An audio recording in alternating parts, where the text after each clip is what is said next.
Okay, we see in Washington D.C. in Capitol Hill, we see local government, everybody blames each other, everybody through this in the past political campaign, presidential campaigns, blaming on each politician, they say Donald J. Trump's fault for being so close-minded and a xenophobe and homophobic, and he's being racist, they blame it on Chuck Schumer's being ignorant to the issues of today in New York City, or Nancy Pelosi, just complaining and whining about everything. They blame it on Mitch McConnell. He's a turtle, They blame it on our Supreme Court justices in our nation, Everybody keeps blaming and pointing fingers today of the failure of America. Why America's in peril, and honestly, we're gonna be very honest today.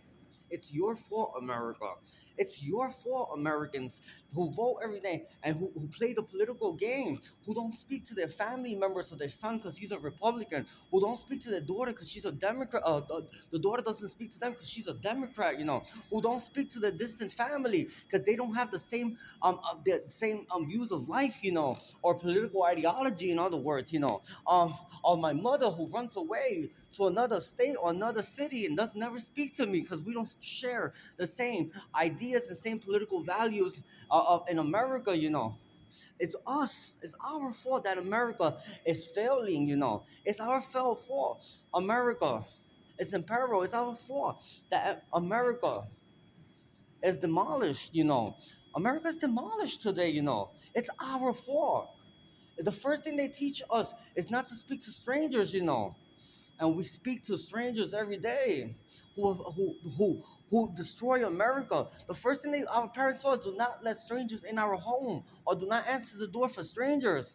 And what's the first thing we did? Let those strangers come in to our borders and come in America and destroy our nation and destroy our American philosophy and our American dreams and our American opportunities, and our American values, and traditions and culture, Today, we need to blame ourselves for the failure of America, for what's going on in America, and not and still pointing fingers at politicians and pointing fingers at people who have no fault. Well, we need to tell those strangers that they're not allowed in America, that they don't have an opinion in America, that they should not be working and telling our children what to do in America because they are strangers and we don't trust strangers, and we would never taught to trust a stranger in America,